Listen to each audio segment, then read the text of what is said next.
I had to laugh at these two. Hi guys, got to point these out on this post. This is typical of the BS on TikTok about electric fires and electric cars in general. Both these people want locking up for their intelligence of zero and ignorance. Unbelievable.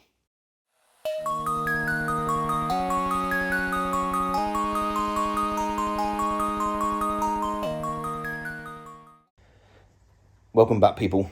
Today is fires. Fossil fuel cars. Why they catch fire? No, I'm only joking.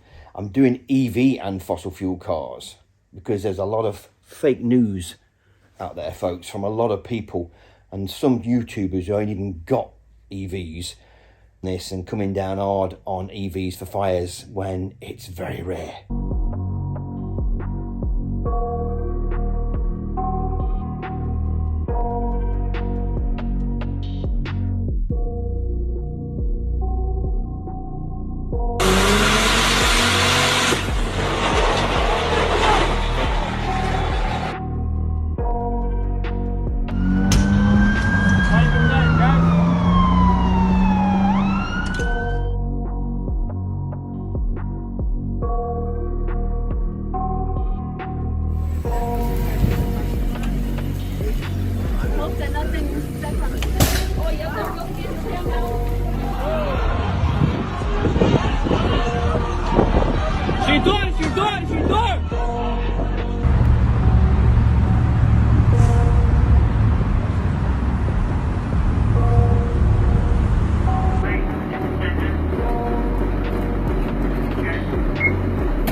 Now, fossil fuel cars have always caught fire.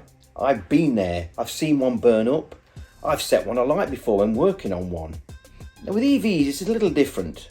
There's not a lot you can do while working on them if it's isolated to make anything burn. These fires on fossil fuel cars can be started as you do projects, as you work on them, as you try and start it up and pour fluid through the top to make it backfire and get going and suck up that juice and away you go.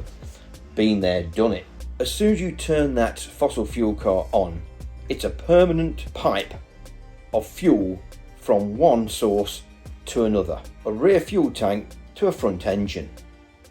That's the biggest issue because most of your fuel pipes are on the outside of the car, underneath, just tagged and screwed to outer sills or to the body of the car or even the framework of the car.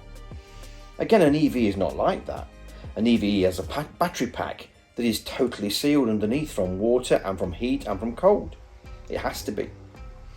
So there's two elements that are completely different things. Now, when it comes to fires, this I'm showing you now, you must have seen this around. It's been blowing away around the circuit of social media. Because now this was from 2020, okay, and I have used this before as an example about fires on EVs and fossil fuel cars. And you look at this, like I say, it's from 2020. Now, in with this figure of EVs was the Chevy Bolt in America, because this was for the American market. And the Chevy Bolt at that time had 16 cars go up in flames. Now, that was because LG made a boo-boo on the battery pack. It wasn't done safely. How it got through, I don't know. GM sued them for millions and millions of pounds, won it in court. LG had to pay GM. Long story, not talking about it here today, so I'm going to end it there. But if you take the 16 out of that EV figure, it's even less. So that was the Chevy Bolt that made that figure a bit on the high side. Now, I've not seen any exact figures for 2023 yet. Obviously, they won't come out till the end of the year, but I'm 100% sure that they will not show that EVs have a higher fire risk than any fossil fuel car. So let's move on from that data. Okay, let's put this into perspective on common sense. The battery pack, most of the time in an EV, is totally dormant. The fuel you carry on a fossil fuel car in the tank is always totally flammable. So it don't take much, i.e. the tank to get pierced in a small accident or going over a rock or whatever, a fuel line to get pierced slightly and it starts seeping out, Now, the only time EVs ever are known to combust and go into flames are when they have a problem with the battery pack. EVs are not 100% safe. Let's put it in perspective.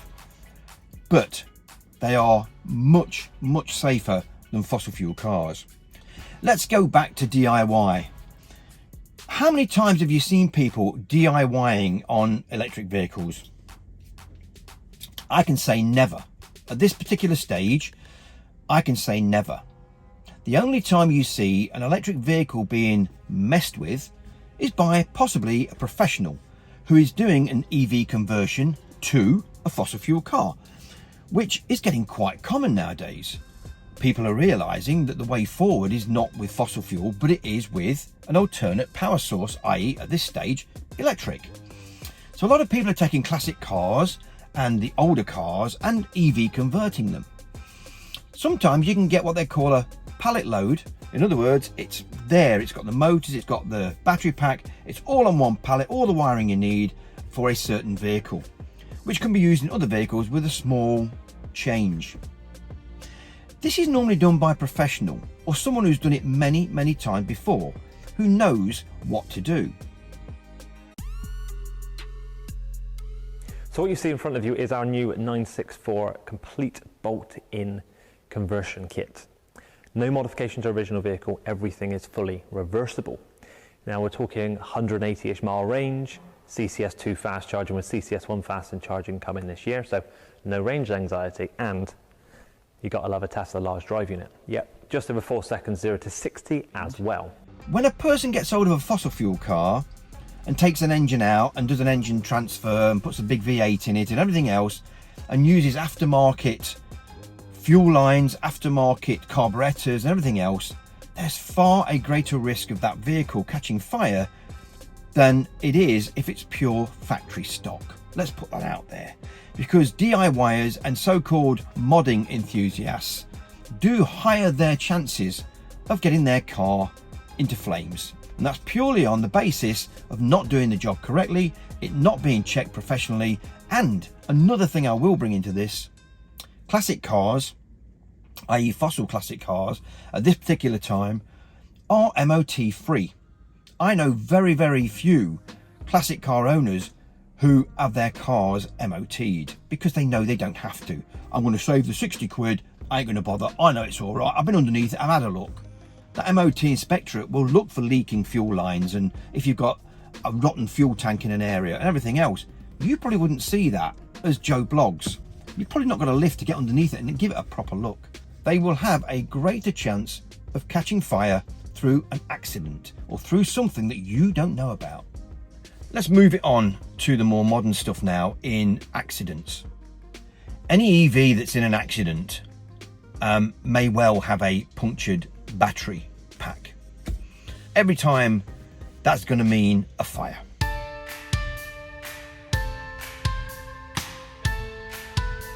It doesn't, in fact. If you get a fossil fuel car, get banged at the back, the chances are you could have an explosion because you've got a flammable liquid of maybe 13, 14, 18 gallons or whatever you've got in that fuel tank at the back. That to happen to an EV, I don't see it existing. I'm trying to think now where I've seen it before. And the only time I've seen it or near it is where the odd EV has had a real, and I mean a real bad smash, and the electrics have buzzed up and then caught fire. I can't think where an EV has had a smash from another vehicle and it's exploded. That's just not on. It just doesn't work that way.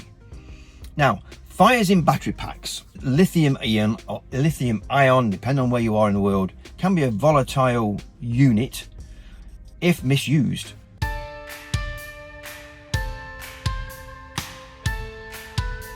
The chances of a battery pack being crushed and cause of a fire is very rare.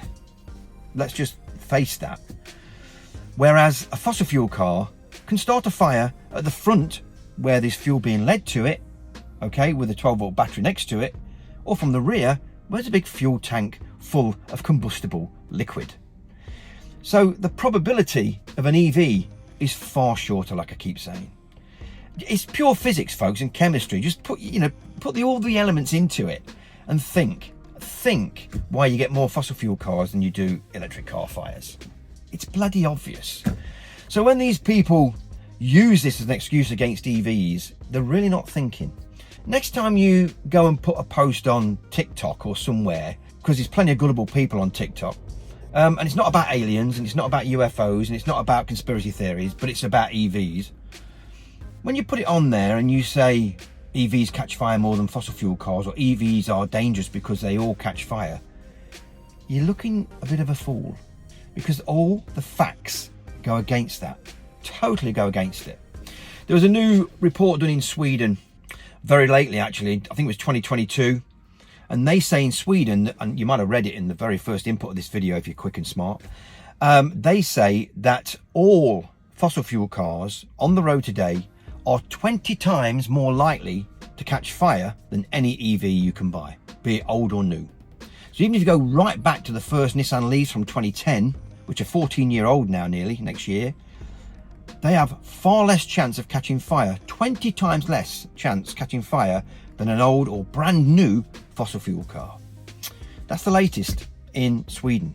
Go Google it if you don't believe me.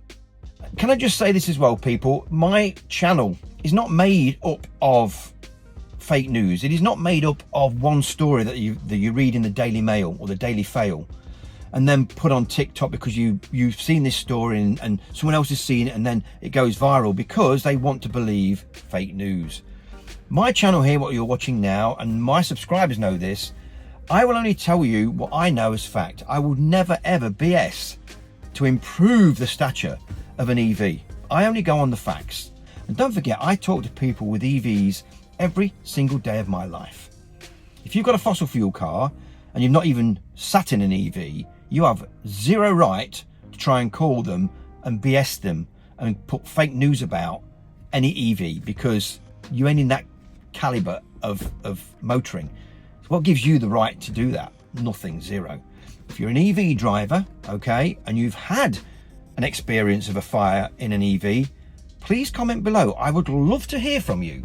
I would love to know what you did, how it happened, what your insurance company did, and everything else, because it is very, very rare. And in my nearly 5 years of being involved in electric cars, over 4 years of ownership, over 3 different cars that I've had, and all the people on forums I speak to, I've never been next to or spoke to an owner who's had one catch fire. I have with fossil fuel cars. So anyone on TikTok or even YouTube, because there's some YouTubers out there, and I won't name them, but there's 2 or 3 that haven't got EVs, will never own an EV because they're quite happy driving a 20-year-old car, which would bore the hell out of me, and they're quite happy to pay the petrol price, and they're quite happy to pollute out the exhaust. So you'll never change that attitude until they're forced. And so this is why I believe our governments will have to force some mandate to get the very, very small minority on a different mindset.